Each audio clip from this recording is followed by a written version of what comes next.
Zee TV news కి స్వాగతం. నా పేరు రమాగన్ రెడ్డి. ముందుగా ముఖ్యాంశాలు చూద్దాం.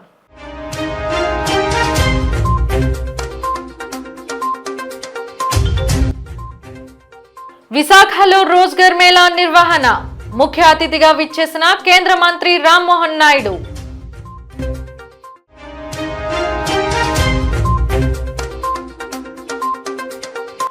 పరవాడ రక్షిత డ్రగ్స్ ఫార్మాలో కార్బన్ డయాక్సైడ్ లీక్. 2 కార్మికుల అస్వస్థత.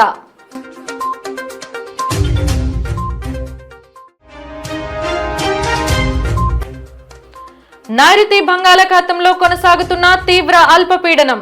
రానున్న 2 రోజుల పాటు కురవనున్న వర్షాలు.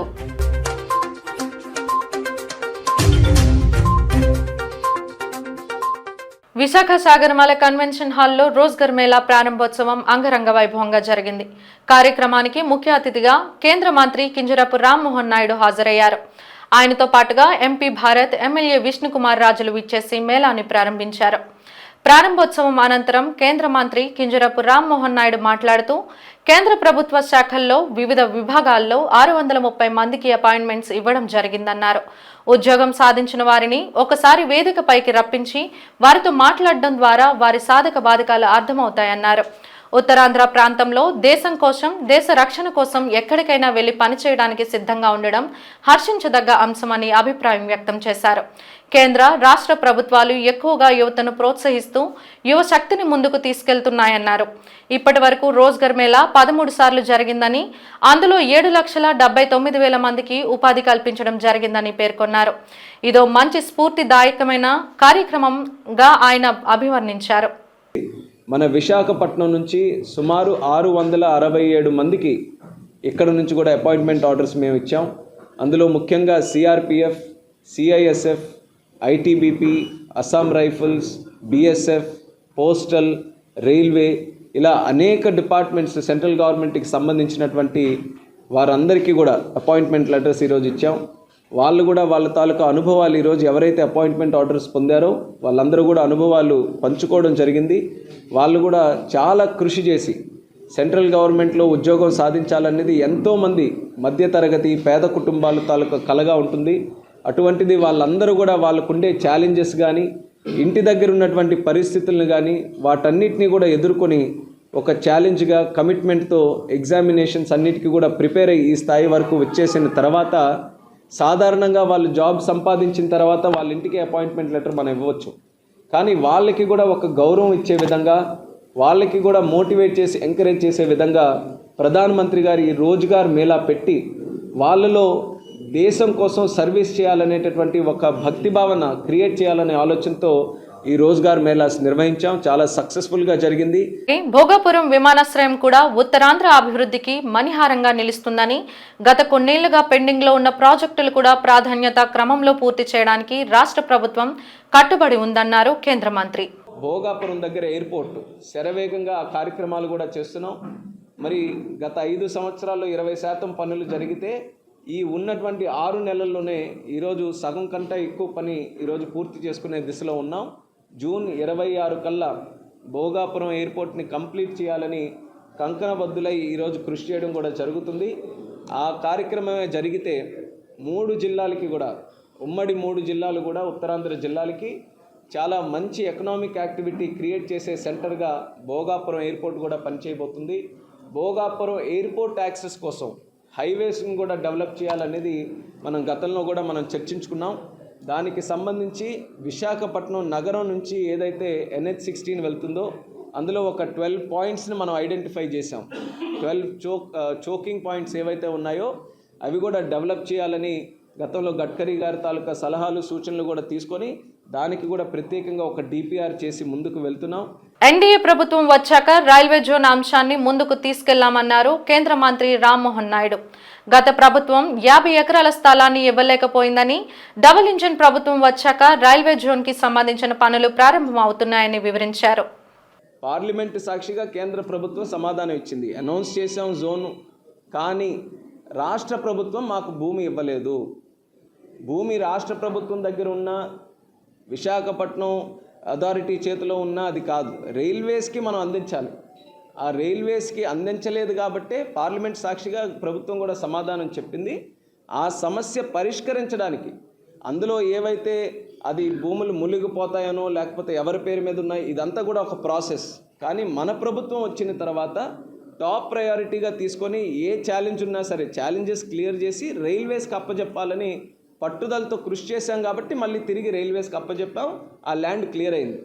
గతంలో ల్యాండ్ ఇవ్వకుండా మేము చూపించామనంటే ఎలా అవుతుంది? ప్రభుత్వం తాలూకా బాధ్యత ఏంటంటే రైల్వే జోన్కి సంబంధించినటువంటి భవనాలు అక్కడ రావాలంటే రైల్వేస్కి ల్యాండ్ అప్పచెప్పాలి. 5 సంవత్సరాల్లో వాళ్ళు చేయలేదు ఆ పని. అది చేయలేదు. మేము వచ్చిన తర్వాత సమస్య ఏంటో తెలుసుకొని లోతుగా అది చూసి ఆ ల్యాండ్ని కూడా ఈరోజు ఇచ్చాం కాబట్టి అది క్లియర్ అయింది. బైరాగి మానసపుత్రుడు హిందీ సాహిత్య కోవిదుడు డాక్టర్ ఆదేశ్వరరావు జయంతి సందర్భంగా ఆంధ్ర యూనివర్సిటీ హిందీ విభాగం ఎదుట ఉన్న ఆయన విగ్రహానికి ఆచార్య యార్లగడ్డ లక్ష్మీప్రసాద్ సహా పలువురు ప్రముఖులు పూలమాలలు వేసి నివాళులు అర్పించారు. అనంతరం వారు మీడియాతో మాట్లాడుతూ హిందీ సాహిత్య రంగానికి ఆచార్య ఆదేశ్వరరావు చేసిన సేవలు వర్ణాతీతమని కొనియాడారు. గాంధీజీ హిందీ ప్రచార ఉద్యమం ద్వారా దక్షిణ భారతదేశంలో హిందీ ప్రచారం బహుముఖంగా విలసిల్లిన నేపథ్యంలో ఆయన కృషి అభినందనీయమని చెప్పారు. ముఖ్యంగా ఆయన ఆంధ్రుడు కావడం ఆంధ్రుల అదృష్టమన్నారు. ఆయన గురువు అయిన ప్రముఖ హిందీ తెలుగు కవి ఆలూరి బైరాగి శిష్యరికంలో దేశం గర్వించదగ్గ నైపుణ్యాన్ని సొంతం చేసుకుని నేటి తరం వారికి ఆదర్శవంతునిగా నిలిచారని కొనియాడారు. సుప్రసిద్ధ హిందీ తెలుగు కవి ఆలూరి బైరాగి, ఆయన దగ్గర గుంటూరు జిల్లా పత్తిపాడులో స్వయంగా హిందీ అధ్యయనం చేసి ఆయన శిష్యుడిగా ఉన్నటువంటి ఆచార్య ఆదేశ్వరరావు గారు మా గురువు గారు. ఆయన హిందీ తెలుగు తులనాత్మక అధ్యయనం అనేటువంటి ఒక ప్రక్రియకు ఆద్యుడు, ఆయన యుగకర్త. హిందీ తెలుగు సాహిత్యాల తులనాత్మక అధ్యయనం అనేటువంటి ఒక ప్రక్రియకి ఆయన ఆద్యుడు. ఆ తులనాత్మక అధ్యయనం మీద ఆయన చేసినటువంటి పరిశోధనలకు చాలా విశేషమైనటువంటి ఖ్యాతి గౌరవం దేశవ్యాప్తంగా లభించినాయి ఆయనకి. కేవలం ఆయన సాహిత్య విమర్శకుడుగానే కాకుండా కవిగా కూడా ఆయన చాలా సుప్రసిద్ధుడు. దక్షిణ భారతదేశంలో ఉన్నటువంటి హిందీ, కేవలం దక్షిణ భారతదేశమే కాకుండా హిందీయేతర ప్రాంతాలలోని హిందీ కవులు రచయితలు ఎవరైతే ఉన్నారో వాళ్ళ పేరు చెప్పకుండా వారి సాహిత్యాన్ని కనుక మనం హిందీ వారికి ప్రదర్శిస్తే ఇది చాలా గొప్ప కవిత్వం, గొప్ప రచనలు అనేటువంటి ఒక ఇది వచ్చేది. ఆదేశ్వరరావు గారి గురువుగారు అయినటువంటి ఆలూరి బైరాగ్ గారు హిందీలో చాలా గొప్ప కవి. మానవతా హై యహా కహా అరే యహ గూంగే పశువుంకి జమాత్ హై హా సజ్ ధజకర్ కహీ జారహీ జిందా లాషోంకి బరాత్ హై అని చెప్పని ఆయన పలాయన్ అనేటువంటి కావ్య సంకలనం రాశాడు. ఆయన ఎంత ప్రసిద్ధుడయ్యాడంటే ఆ పలాయన్ తర్వాత మళ్ళీ వేరే పుస్తకాలు ఆయన రాయల తర్వాత కవిత్వాలు హిందీలో ఆయన పాపులారిటీ చూసి పబ్లిషర్స్ ఏం చేశారు, అదే పుస్తకాన్ని బదిలీకి రాత్రి టైటిల్ మార్చి మళ్ళీ అమ్ముకున్నారు. అంటే అంత ప్రసిద్ధి చెందినటువంటి కవి. సాహిత్య ప్రక్రియల్లో ఇంత అద్భుతమైనటువంటి సాహిత్యాన్ని సృష్టించినటువంటి మన తెలుగువాడు ఆచార్య ఆదేశ్వరరావు గారు ఈ రోజున ఆ సేతు సీతనగ పర్యంతం ఆయన గౌరవాన్ని పొందుతున్నాడు. ఆయన పాదాల దగ్గర చదువుకునేటువంటి అదృష్టం నాకు, మా సత్యనారాయణ అందరికి కూడా లభించింది. అటువంటి వారు ఈ హిందీ విభాగంలో పనిచేయటం, మన ఆంధ్ర విశ్వ కళా పరిషత్లో నడయాడటం అనేటువంటిది మన అదృష్టంగా నేను భావిస్తున్నాను. శ్రీకాకుళం జిల్లా పలాసకు చెందిన టీడీపీ నేత బడ్డా నాగరాజును హతమార్చేందుకు బీహార్కి చెందిన సుఫారీ గ్యాంగ్ సంచరించే ఘటన రాష్ట్ర వ్యాప్తంగా సంచలనం రేపింది. వారం రోజులుగా పలువురిని అదుపులోకి తీసుకుని విచారించిన శ్రీకాకుళం జిల్లా పోలీసులు ఈ సంఘటనను ప్రతిష్టాత్మకంగా తీసుకున్నారు. ఎట్టకేలకు బీహార్కి చెందిన గ్యాంగ్ని పట్టుకొని వారి వద్ద నుండి 3 గన్స్, 45 బుల్లెట్స్, 9 సెల్ ఫోన్లు, 3 ద్విచక్ర వాహనాలతో పాటు ఓ కారును స్వాధీనం చేసుకుని 7 నిందితులను మీడియా ముందుకు ప్రవేశపెట్టారు. ఈ సందర్భంగా ఎస్పీ మహేశ్వర్ రెడ్డి మాట్లాడుతూ చిన్నబండాం గ్రామానికి చెందిన కూర్మాపు ధర్మారావు, అపోలు శ్రీను చందులు, నాగరాజుల మధ్య ఆధిపత్య పోరుతో పాటు వీరి మధ్య గత కొంతకాలంగా రాజకీయ వ్యాపార పరంగా తగాదాలు ఉన్నాయని, ఆ కారణం చేతనే నాగరాజుపై హత్య కుట్ర పన్నారని ఎస్పీ అన్నారు. చేశారు. దీనికి కారణం ఏంటంటే వీళ్ళకి చాలా రోజుల నుంచి వీళ్ళ మధ్య ఉన్న కొన్ని పర్సనల్ గొడవలు కావచ్చు, ఆ ఊర్లో ఆధిపత్యం ఎవరిది ఉండాలి, మేముండాలా మీరుండాలన్న ఒక ఆధిపత్య ధోరణి కావచ్చు, వీళ్ళ మధ్య ఉన్న పొలిటికల్ డిఫరెన్సెస్, రాజకీయంగా వీళ్ళ మధ్య ఉన్న విభేదాలు ఏవైతే ఉన్నాయో, ఒకరు ఒక పొలిటికల్ పార్టీకి సంబంధించిన వాళ్ళు, ఇంకొక పొలిటికల్ పార్టీకి సంబంధించిన వాళ్ళు. వీటితో పాటుగా వీళ్ళ మధ్య సివిల్ తగాదాలు, భూమి తగాదాలు కొన్ని ఉన్నాయి. వీళ్ళు కొంచెం రియల్ ఎస్టేట్ చేయడం కావచ్చు, దాంట్లో ఈ డబ్బులు సంబంధించిన గొడవలు ఏవైతే ఉన్నాయో ఆ గొడవలకు సంబంధించి కూడా వీళ్ళ మధ్య ఉన్నాయి. సో వీళ్ళు ఏంటంటే డైరెక్ట్గా వీళ్ళు కాకుండా బయట నుంచి ఒక టీముని తీసుకొని వచ్చి వీళ్ళని చంపి దానికి సాక్ష్యాధారాలు లేకుండా చేసి అది ఎవరు చంపారో తెలియకుండా ఉండాలి అన్నట్లు వీళ్ళ ప్లానింగ్ చేశారు. సో అలా ప్లాన్ చేసి అలా చంపిన తర్వాత మనకి ఏదన్నా ఒక శాంతి భద్రతల సమస్యలాగా ఇది చేయాలన్నది ఒక మోటివ్ అన్నది వీళ్ళకి కనిపిస్తుంది.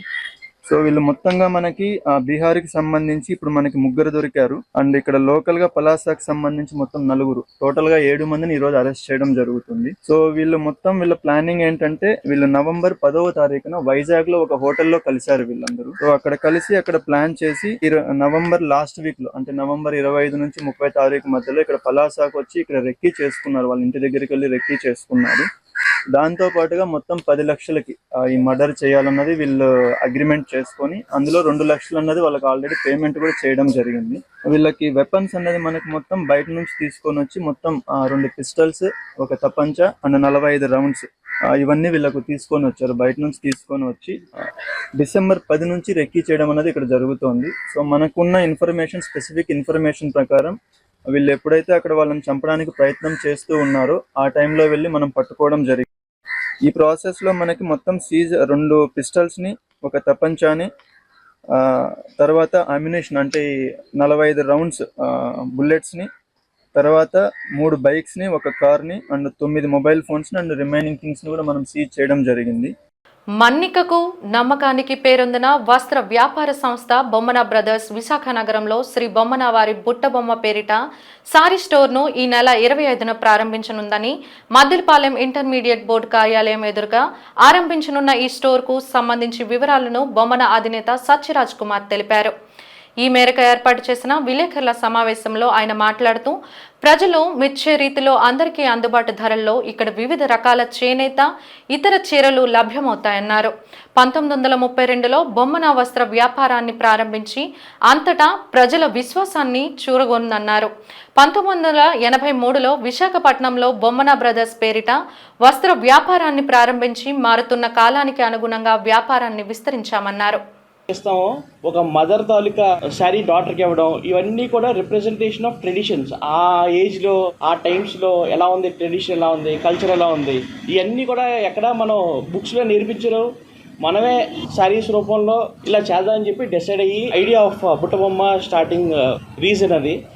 బుట్టబొమ్మ అనే పేరు కూడా it's very rooted to traditional Andhra culture. Modern టైటిల్స్కి వెళ్ళకుండా బుట్టబొమ్మ టైటిల్ సెలెక్ట్ చేసుకోవడానికి కూడా మెయిన్ రీజన్ అది. మన కల్చర్ని ప్రిజర్వ్ చేయాలి అండ్ ఫ్యూచర్ జనరేషన్స్కి ది శారీస్ కల్చర్, ఈ ట్రెడిషన్స్ అన్ని ప్రిజర్వ్ చేసిన శారీస్ మన ఫ్యూచర్ జనరేషన్స్కి ఇవ్వాలి. That's Bommanas Buttabomma store is launching on this Christmas 25th at 3:49 PM. Paravada ఫార్మాలో మరో ప్రమాదం చోటు చేసుకుంది. రక్షిత డ్రగ్స్ ఫార్మా కంపెనీలో కార్బన్ డయాక్సైడ్ లీక్ అవ్వడంతో ఈ దుర్ఘటన చోటు చేసుకుంది. ప్రమాదంలో 2 కాంట్రాక్ట్ కార్మికులు అస్వస్థతకు గురయ్యారు. క్షతగాత్రులను స్థానిక ఎమ్మెల్యే పంచకర్ల రమేష్ బాబు పరామర్శించారు. శీలానగర్ కిమ్స్ ఆసుపత్రిలో చికిత్స పొందుతున్న దేవ్బాగ్, ముఖేష్ గౌడ్ల ఆరోగ్య పరిస్థితిని ఆసుపత్రి డాక్టర్స్ ని అడిగి తెలుసుకున్నారు.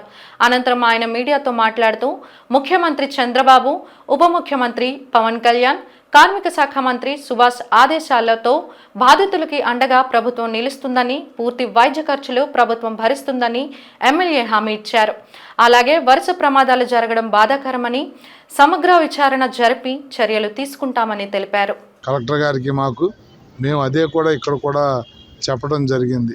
ఏ ప్రాంతం వాళ్ళైనప్పటికీ, పోస్ట్ ఏదైనప్పటికీ కూడా ప్రాణం కాపాడటంలో చిత్తశుద్ధిగా ప్రయత్నం చేస్తాం.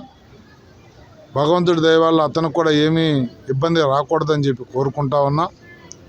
మానవ ప్రయత్నంగా మాత్రం ఎట్టి పరిస్థితుల్లో మేము చేయాల్సిందంతా కూడా 100% చేస్తామని చెప్పి మీ మీడియా ద్వారా ఆ కుటుంబ సభ్యులకు కానీ, వారి మిత్రులకు కానీ, వారి మిగతా ఎంప్లాయీస్కి కానీ తెలియజేస్తా ఉన్నా.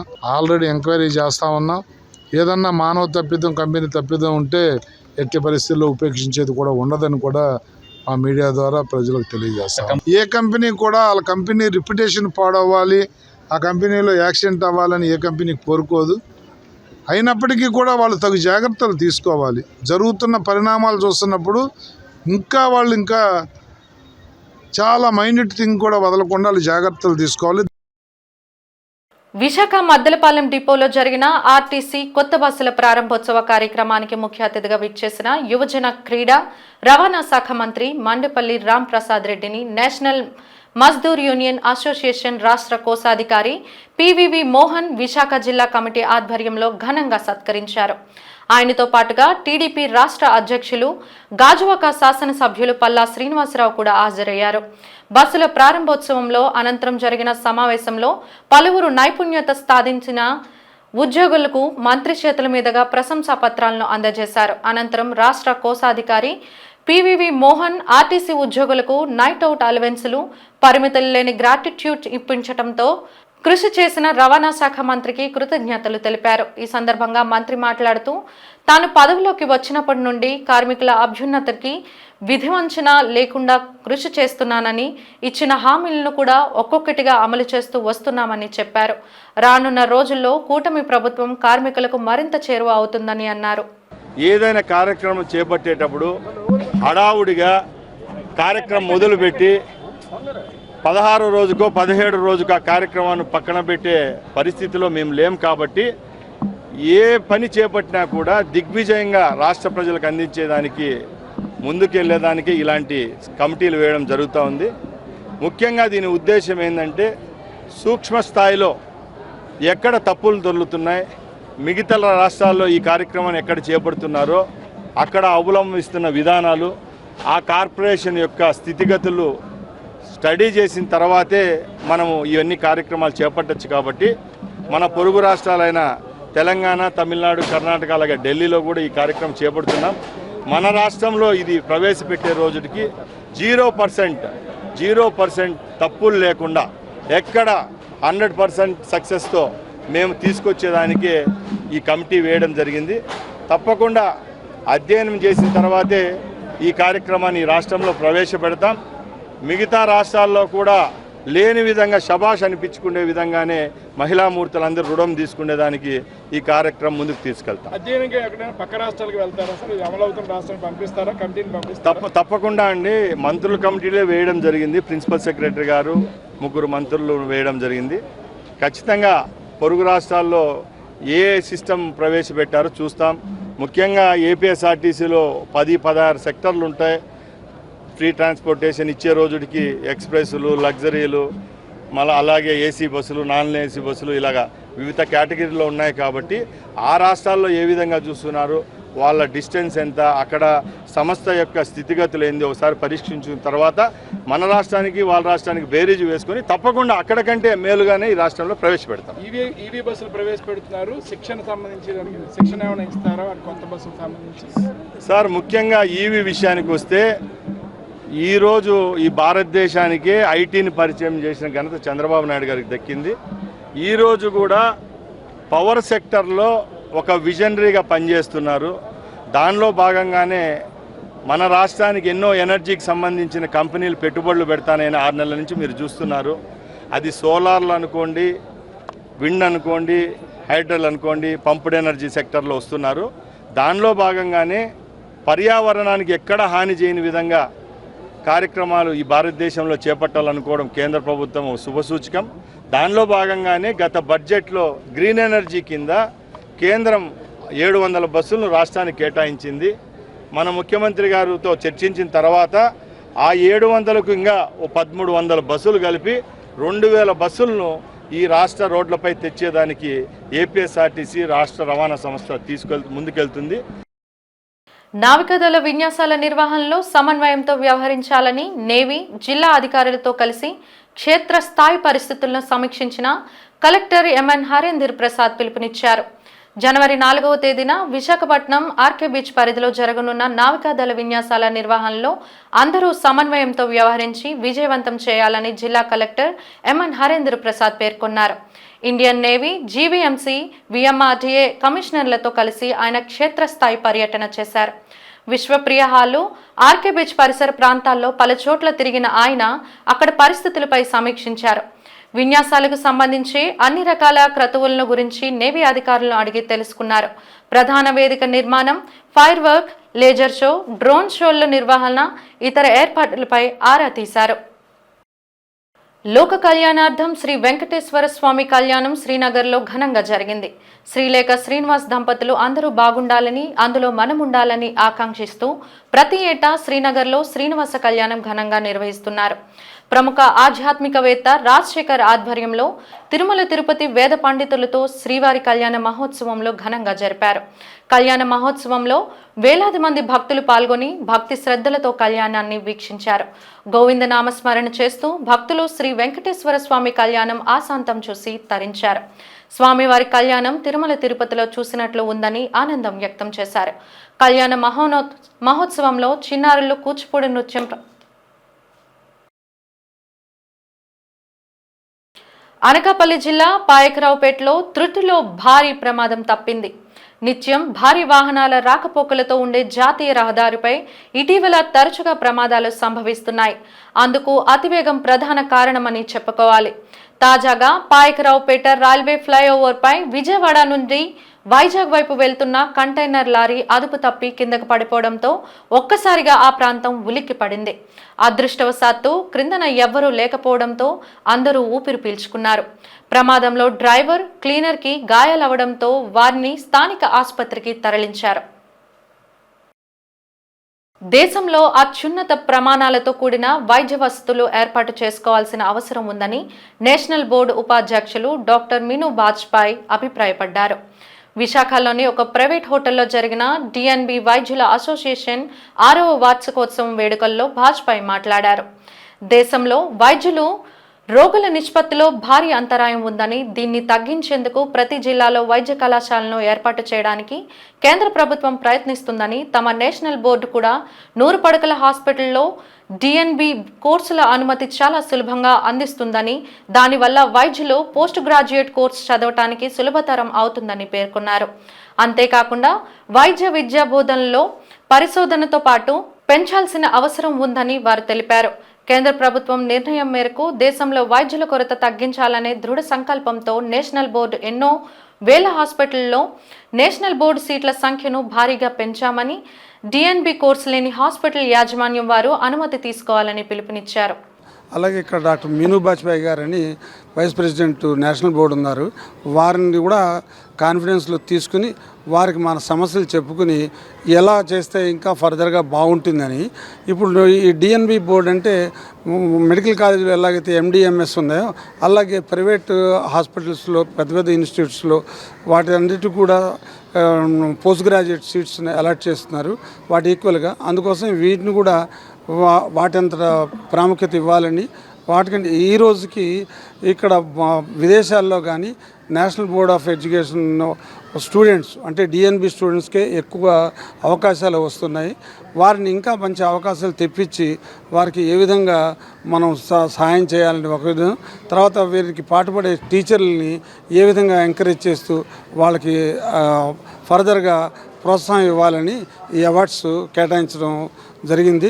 ఆల్ ఇండియా ఇన్స్టిట్యూట్స్ ఒక ఎత్తు ఉంటాయి మనకి సెంట్రల్ ఇన్స్టిట్యూట్స్, తర్వాత డీమ్డ్ యూనివర్సిటీస్ కొన్ని ఉంటాయి, అలాగే గవర్నమెంట్ కాలేజెస్ ఉంటాయి, అలాగే ప్రైవేట్ మెడికల్ కాలేజెస్ ఉంటాయి, అలాగే డిఎన్బి ఇన్స్టిట్యూట్స్ అనమాట.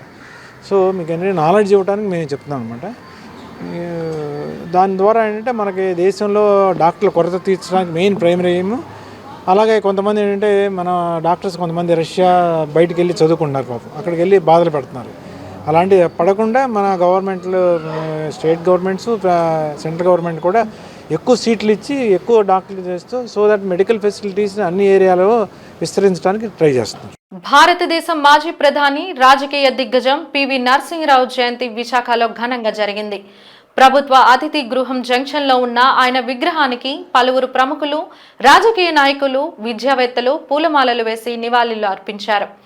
ఆచార్య యార్లగడ్డ లక్ష్మీప్రసాద్ కూడా పివి విగ్రహానికి పూలమాలలు అర్పించారు. ఈ సందర్భంగా ఆయన మాట్లాడుతూ దేశాభివృద్ధికి పివి నరసింహరావు చేసిన కృషి అభినందనీయమని, నేటి తరం నేతలు ఆయన్ను ఆదర్శంగా తీసుకోవాల్సిన అవసరం ఎంతైనా ఉందన్నారు. నిరంతరం ప్రజల అభ్యున్నతి కోసం, దేశం అభివృద్ధి కోసం పాటుపడిన అతి తక్కువ మంది నేతల్లో పివి నిలుస్తారని కొనియాడారు. మనం మనుగడ సాగించడానికి మన దేశం యొక్క బంగారం తాకట్టు పెట్టబడినటువంటి అవమానకరమైన పరిస్థితుల్లో ఉన్నటువంటి దేశ ఆర్థిక విధానాన్ని తన సరళీకృత ఆర్థిక విధానంతో అద్భుతమైనటువంటి మార్పులు తీసుకొచ్చి ప్రపంచ రాజ్యాలలో ఆర్థికంగా ఈ రోజున మన భారతదేశం అగ్రపీఠలో ఉందనడానికి ఆద్యులు దానికి పునాది వేసిన వారు పివి నరసింహారావు గారు. కేవలం పాలనాధ్యక్షుడుగానే కాకుండా ఆయన రచయితగా, కవిగా, పండితుగా కూడా అందరికీ సుప్రసిద్ధుడు. అనేక భాషలు నేర్చుకోమని అందరికీ సలహా ఇచ్చినటువంటి గొప్ప వ్యక్తి పివి నరసింహారావు. ఆయన మన్మోహన్ సింగ్ గారిని ప్రధానమంత్రిగా, ఆర్థిక మంత్రిగా, ప్రధానమంత్రిగా తీసుకొచ్చి మన దేశ ఆర్థిక వ్యవస్థను గాడిని పెట్టినటువంటి వాడు. అంతేకాకుండా దేశంలో అణ్వస్త్రాలను తయారు చేసేటువంటి విధానంలో ఆయన మొట్టమొదటి అణుబాంబుని తర్వాత పీల్పించినటువంటి వ్యక్తి పివి నరసింహారావు గారు. అటల్ బిహారీ వాజ్పేయి గారు ప్రధానమంత్రిగా దిగిపోయినటువంటి ఆఖరి రోజున పివి నరసింహారావు చేతిలో ఒక చిన్న చీటీ పెట్టారు. ఏమిటంటే అన్నీ సిద్ధంగా ఉన్నాయి, మీరు ముందుకు సాగండి అని రాసిన దాంట్లో. ఏంటంటే మేము అణ్వస్త్ర పరీక్షలు అన్ని సిద్ధం చేసాము, మీరు చేయండి అని చెప్పిన పివి నరసింహారావు వాజ్పేయి గారు కూడబలుకుని అద్భుతంగా ఈ అణ్వస్త్ర పరీక్షలు ఇచ్చినటువంటి ఖ్యాతి వారిద్దరికీ దక్కుతుంది. అందులో పివి గారు అగ్రపీఠం ఉండటం, అటువంటి ఆలోచన చేసినందుకు వారికి ఇవాళ చరిత్రలో మిగిలిపోతాడు ఆయన. నగరంలో పండగ సీజన్ హడావుడి మొదలైంది. కొత్త దుస్తుల కొనుగోళ్లు ప్రారంభమయ్యాయి. అందుకోసం షాపింగ్ మాల్స్ తమదైన శైలిలో ట్రెండ్స్ ఫాలో అవుతూ వస్త్రాలను అందుబాటులో ఉంచుతున్నాయి. వినియోగదారుల ఆనందమే తమ ఆనందమని క్రిస్మస్, సంక్రాంతి పండుగ సందర్భంగా కొనుగోలుదారులకు ప్రత్యేక తగ్గింపు ధరలతో వస్త్రాలను విక్రయిస్తున్నామని South India shopping mall manager Naveen తెలిపారు. అంతేకాకుండా ప్రతి కొనుగోలుపై ఖచ్చితమైన బహుమతిని అందిస్తున్నట్లు ఆయన తెలిపారు. కొనుగోలుదారులకు అత్యంత నాణ్యమైన వస్త్రాలను విక్రయిస్తున్నామని, నూతన ట్రెండ్తో పాటు మహిళలు మెచ్చే అన్ని రకాల చీరలు అందుబాటులో ఉంచామని తెలిపారు. ప్రముఖ బ్రాండ్ల వస్త్రాలు, అన్ని వయసుల వారు ఇష్టపడే అనేక రకాల దుస్తులు తమ వద్ద లభ్యమవుతాయని చెప్పారు. సౌత్ ఇండియా షాపింగ్ మాల్ అంటే కొనుగోలుదారులకు ఓ నమ్మకమని, ఆ నమ్మకాన్ని బొమ్ము చేయకుండా నాణ్యమైన వస్త్రాలు అందిస్తున్నామని చెప్పారు.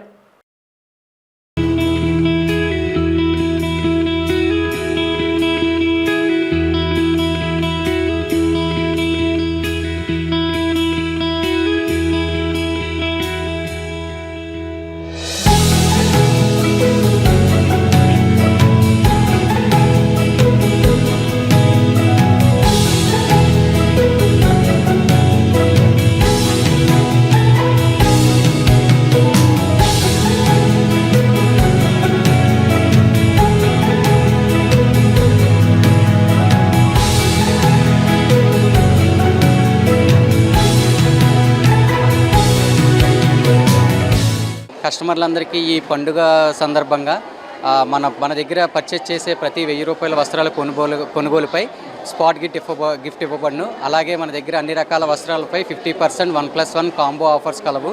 మెన్స్ వేర్లో బ్రాండెడ్ ఐటమ్ పైన 1+1 బై 2 గెట్ 2 కలవు. అలాగే మనకి కిడ్స్ వేర్లో కూడా చిన్నపిల్లల వస్త్రాలపై అన్ని రకాల వస్త్రాలపై డిస్కౌంట్ కలవు.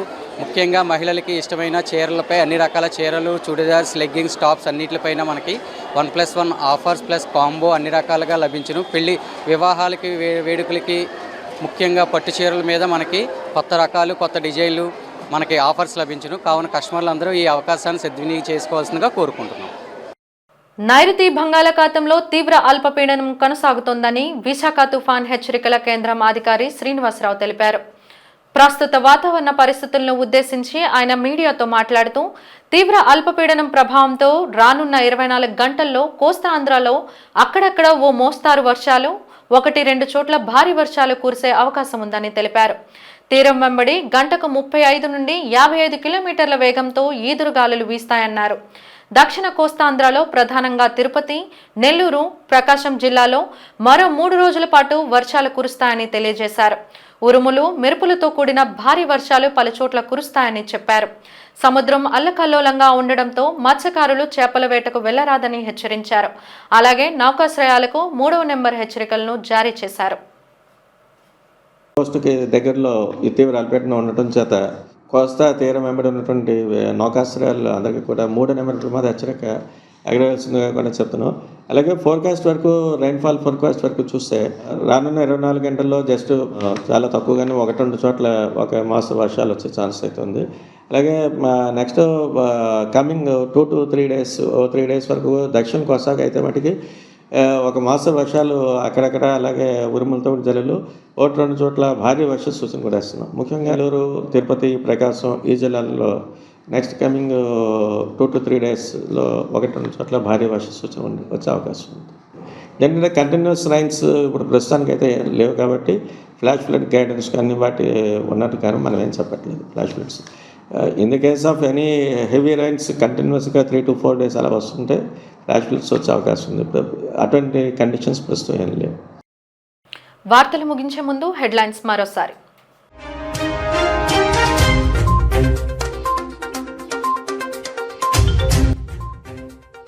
విశాఖలో రోజ్గర్ మేళా నిర్వహణ, ముఖ్య అతిథిగా విచ్చేసిన కేంద్ర మంత్రి రామ్మోహన్ నాయుడు.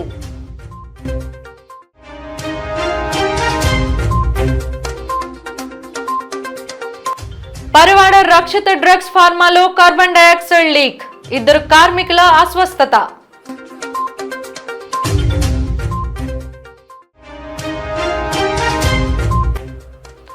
నైరుతి బంగాళాఖాతంలో కొనసాగుతున్న తీవ్ర అల్పపీడనం, రానున్న 2 రోజుల పాటు కురవనున్న వర్షాలు.